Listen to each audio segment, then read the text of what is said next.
ఒక్క శంకరుడికి కుమారుడు కలిగితే అన్నాడు తారకాసురుడు. ముందు దేవతలు, పితృదేవతలు, భూమి, గోవులు భాగవతంలో చెప్పినట్టు ఈ స్థానములన్నీ దెబ్బతింటాయి. అయ్యా ఇప్పుడు మాకు మళ్ళీ దేవసేనాపతి కావాలి, ఎట్లా వస్తాడు?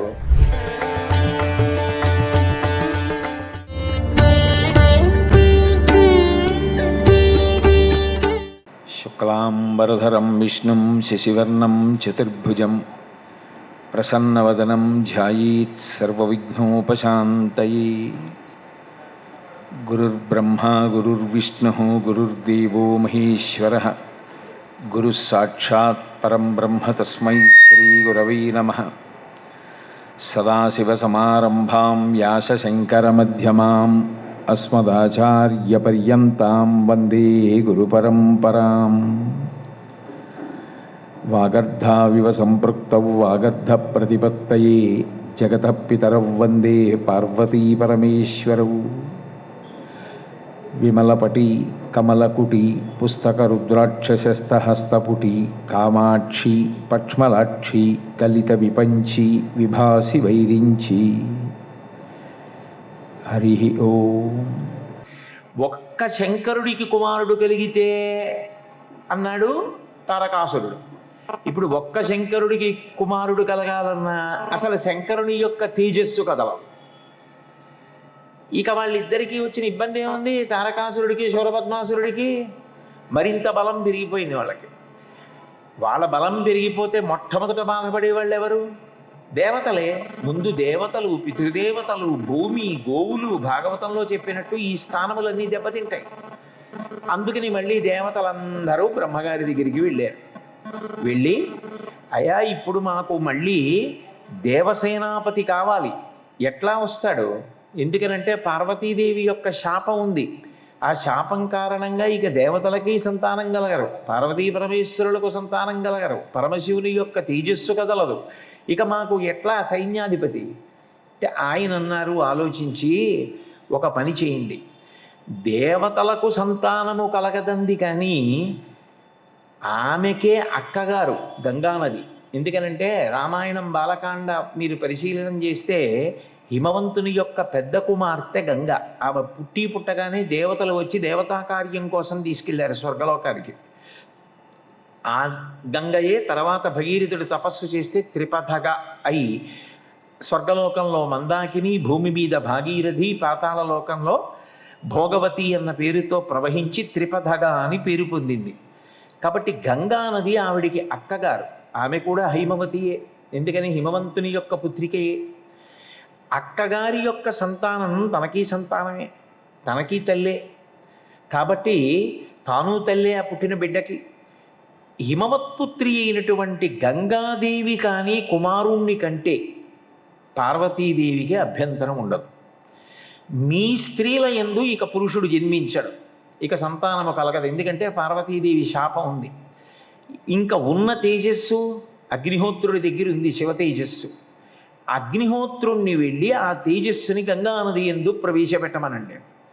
గంగ భరించాలి, గంగ భరించాలి, భూమి భరించాలి, తల్లి భరించాలని లోకంలో సామెత. అందుకని గంగ భరిస్తుంది. మీరు వెళ్ళి గంగని ఈ వార్త అగ్నిహోత్రుణ్ణి చెప్పమని అడగండి. ఇంతమంది వెళ్ళి గంగమ్మ దగ్గర ఈ మాట అడిగితే బాగుండదు. కాబట్టి అగ్నిహోత్రుణ్ణి వెళ్ళి అడగమనండి అంటే ఆయన వెళ్ళాడు. ఎంత గొప్పగా మాట్లాడాడంటే, దేవతానామిదం కార్యం గర్భం ధారయ వైదేవి దేవతానామిదం ప్రియం.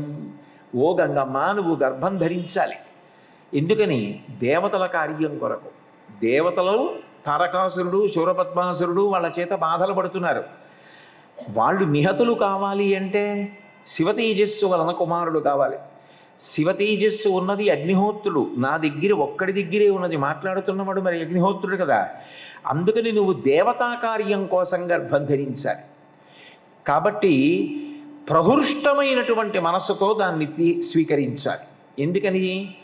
అంత గొప్ప శివ తేజస్సు స్వీకరిస్తున్న క్షేత్రము వెలవెలపోయిందనుకోండి, ఆ తేజస్సుకి తగిన ఫలితము సైన్యాధిపతి కావలసినటువంటి వాడు ఉద్భవించడు. ధృతరాష్ట్ర జనంలో దోషం రాలా? క్షేత్రము ప్రహృష్టముగా స్వీకరించాలి. అందుకని గర్భం ధారయ వై దేవీ దేవతానామిదం ప్రియం తస్య తద్వచనం శ్రుత్వా దివ్యం రూపమధారయత్. పరమ ప్రీతితో భార్యాభర్తలు కలవాలి. ఎన్ని విశేషాలు సుబ్రహ్మణ్యోత్పత్తిలో చెప్పారండి వాల్మీకి మహర్షి. అందుకని నువ్వు దివ్యమైన రూపాన్ని ధరించి నా యందున్నటువంటి పరమశివ తేజస్సుని గ్రహించమని అడిగాడు అగ్నిహోత్రుడు.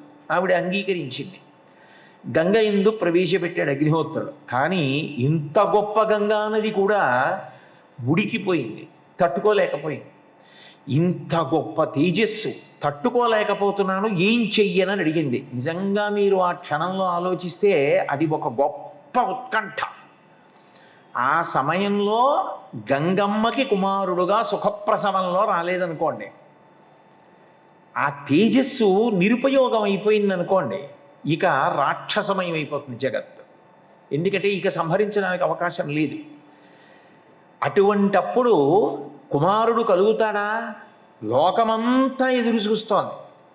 అటువంటి సమయంలో గంగమ్మ తేజస్సుని భరించలేక అగ్నిహోత్రుడి యొక్క ఆదేశం మేరకి పట్టుకెళ్ళి హిమవత్ పర్వత ప్రాంతంలో విడిచిపెట్టేసింది. సర్వం పర్వత సన్నద్ధం సవర్ణ భగవద్వనం జాతరూప విధిఖ్యాతం తదా ప్రభృతి రాఘవ.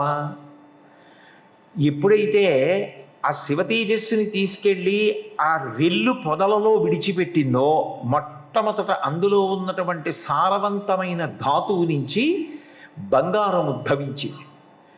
బంగారం ఉద్భవించి అక్కడ తృణవృక్ష లతాగుల్వం సర్వం భవతి కాంచనం. వృక్షములు, తృణములు, లతలు, పర్వతములు అన్నీ బంగారు కాంతితో వెలిగిపోయి, తదనంతరం ఉన్నటువంటి సారవంతమైన భాగము నుండి మళ్ళీ హిరణ్యము అన్న పేరుతోటే వెండి పుట్టింది. శ్వేతహిరణ్యం, తెల్లని రంగుతో ఉన్నటువంటి హిరణ్యం, బంగారం.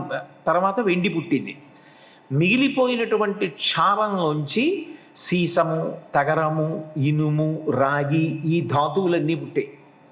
ఇవన్నీ ఎవరికి కావాలప్పుడు? అసలు కుమారుడేడి? ఇంతలో ఆ రెల్లు పొదలలో శరవణ తటాకం దగ్గర పిల్లవాడి యొక్క ఏడుపు వినపడింది. అక్కడ పసిపిల్లవాడు కనపడ్డాడు. ఆయనని కుమారుడు అని పిలిచాడు. అప్పుడు వచ్చాడు సుబ్రహ్మణ్యావతారం. ఆయన వస్తూనే పిల్లవాడు ఉద్భవించాడు. ఆయన ఏడుస్తున్నాడు, పాలివ్వాలి. ఎవరివ్వాలి పాలు? ఆ ప్రశ్న వచ్చేటప్పటికి కృత్తికల్ని పిలిచారు. కృత్తికలను పిలిచి కృత్తికలందరూ పాలివ్వాలి అని నిర్ణయించారు. వాళ్ళు ఈయన 6 ముఖాలు పొందాడు, షణ్ముఖుడయ్యాడు. వాళ్ళు 6 కృత్తికలు వచ్చి పాలివ్వడానికి ఇంద్రుణ్ణి ఒక వరం అడిగారు. పిల్లాడు ఏడుస్తున్నాడు, ఒక పక్క పాలివ్వాలి. ఎట్లా? మేము పాలిస్తాం, కానీ ఆ పిల్లవాడు మా పేరు మీద మాకు కొడుకు అని లోకం అంగీకరిస్తుందా అని అడిగారు. ఎవరి గౌరవం వాళ్ళది, ఎవరి కీర్తి వాళ్ళది. అవకాశాన్ని సద్వినియోగం చేసుకోవడం. తా క్షీరం జాతమాత్రస్య కృత్వా సమయమద్భుతం దదుహు క్షీరం. వెంటనే వాళ్ళు మాకు పుత్రుడు అవ్వాలి అని వరమడిగి 6 అలాగే మీకు తప్పకుండా పుత్రుడే అవుతాడు. పుత్రస్త్రైలోక్య విఖ్యాతో కార్తికేయమితి బ్రువన్. మీకు కుమారుడు అని కార్తికేయుడు, కృత్తికల కుమారుడు కాబట్టి కార్తికేయుడు అని పేరు పొందుతాడు అని ఇంద్రుడు వరమిస్తే, అప్పుడు 6 పాలిస్తే అప్పుడు ఉద్భవించినటువంటి వాడు సుబ్రహ్మణ్యుడు. ఆ సుబ్రహ్మణ్యుడు పాలు తాగినది ఎంతకాలం? రామాయణం ప్రకారం కేవలం 1 రోజు మాత్రమే ఆయన పాలు తాగాడు, కృత్తికల పాలు. ఉత్తర క్షణం ఆయన దేవసైన్యాధిపతి అయి వెంటనే రాక్షస సంహారం చేశాడు. అయితే ఈ సుబ్రహ్మణ్యావతార ఘట్టంలో ఒక అద్భుతమైన విశేషం కనపడుతుంది. ఇది మళ్ళీ స్కాంద పురాణంలో అరుణాచల వైభవంలో దీనికి సంబంధించి వివరణ కనపడుతుంది. అసలు పిల్లవాడు ఉద్భవించాడు. ఉద్భవించినప్పుడు ఆ పిల్లవాడికి పాలు పార్వతీదేవి కూడా ఇవ్వచ్చు. కానీ మరి ఆవిడ పాలు ఇవ్వలేదు. ఎందుకు ఇవ్వలేదు అంటే, ఇవ్వకుండా వచ్చింది కాబట్టే అపీతకుచాంబ అయింది అని అరుణాచల మహాత్మ్యంలో పరమేశ్వరుడు పార్వతీదేవిని ఉద్దేశించి కీర్తిస్తాడు. ఆ కుటుంబం యొక్క ఎనలేని దయకి, ఎనలేని కారుణ్యానికి నిదర్శనమేది అంటే సుబ్రహ్మణ్య అవతారం. అసలు పార్వతీదేవి కానీ పరమేశ్వరుడు కానీ విఘ్నేశ్వరుడు కానీ సుబ్రహ్మణ్యుడు కానీ ఆ కుటుంబం అంతా కూడా రాశీభూతమైన కారుణ్యముతో ఉంటారు. అర్హత కలిగినవాడు అని అనుగ్రహించడం కాదు, ఆర్తితో అడిగినవాడు అని అనుగ్రహించడం. అది వాళ్ళ గొప్పతనం. నిజంగా వాళ్ళ నలుగురు లోకంలో అందరి యొక్క అర్హతలు పరిశీలించడం మొదలుపెట్టారనుకోండి, ఆ అర్హత పరిశీలించి వాళ్ళు ఇవ్వడం మొదలు పెడితే ఈ లోకంలో పొందడానికి అర్హత ఉన్నది అన్నవాడు ఎవడు మిగలడు. కానీ అవతల వాడి ఆర్తి చూసి అనుగ్రహించగలిగిన లక్షణం ఆ నలుగురిలోనూ ఉంది. అది మొట్టమొదట ఇంటి పెద్ద అయినది పరమశివుడి. ఒకానొకప్పుడు దక్షయజ్ఞం చేసి నిరీశ్వర యాగం చేస్తున్నాం, నీకు ఏ విధమైనటువంటి హవిస్సులు ఇవ్వం అంటే, ఇట్లా లోకం అంతటా కూడా ఆచారం బయలుదేరితే ఆచార భ్రష్టమైపోతుంది. ఇది దురాచారం, ఇలా ఉండకూడదు. ఈయన ఏమీ పట్టించుకోరు, పిల్లలు పోనిద్దు అని కూర్చుంటాడు. కాబట్టి ఈయనకి కోపం తెప్పించాలని శివా రుద్రస్య భేషజీ, శివా విశ్వస్య భేషజీ, ఆవిడ కోపం తెప్పించడానికి వెళ్ళింది దక్షయజ్ఞానికి. వెళ్ళి శరీరత్యాగం చేస్తే అప్పుడు శంకరుడు రుద్రుడయ్యాడు. రుద్రుడై దక్షుడికి బుద్ధి చెప్పి మళ్ళీ ఆయనకి మేకతలో గొర్రెతలో అంటించి బ్రతకడానికి అవకాశం ఇచ్చి దక్షయజ్ఞం పూర్తవడానికి కారణమయ్యాడు. నిజంగా అది ఆయన మనసులో పెట్టుకున్నాడు అనుకోండి. ఏరా, మీరు దక్షయజ్ఞం చేసినప్పుడు నిరీశ్వర యాగం చేశారా? నాకు హవిస్సులు అక్కర్లేదంటే మీరందరూ తగుదునమ్మా అని ఆ యజ్ఞానికి వెళ్ళారా? ఇప్పుడు మాత్రం నా అవసరం వస్తే నా దగ్గరికి వస్తారా అని ఆ తర్వాత ఆయన ఏ అవసరానికైనా ఎవరైనా వెడితే నేను ఆదుకోనని భీష్మించాడు అనుకోండి. అప్పుడు అసలు అడగడానికి పాత్రత ఎక్కడుంది మిగిలిన వాళ్ళకి? నిజానికి ఆయన హవిస్సు ఇవ్వలేదని కోపగించలేదు, దోషం చేస్తున్నారని దండించి సన్మార్గంలో పెట్టాడు తప్ప ఎవరినే ఆయన ఏం బూదికొప్పలు చేసేయలేదు. మరి అదే పరమేశ్వరుడు క్షీరసాగర మథనం చేసినప్పుడు అమృతం కోసం దేవతలు చేస్తే హాలాహలం పుట్టింది. హాలాహలం పుడితే నిజానికి అప్పుడు ఆ హాలాహలాన్ని పుచ్చుకోవడానికి ఎవరైనా సిద్ధపడ్డారా? ఎవ్వరూ సిద్ధపడలేదు. శని కైలాసముజొచ్చి శంకరుని వాసద్వారముంజేరి ఈశుని దవ్వారికులడ్డు పట్ట తలమంచుంజొచ్చి కుయ్యో మొర్రో విను మాలింపుము చిత్తగింపుముదయన్ వీక్షింపు మంచు అంబుజానన ముఖిల్ కనిరర్తరక్షణ కళా సంరంభునిన్ శంభునిన్ అంటారు పోతన గారు భాగవతంలో.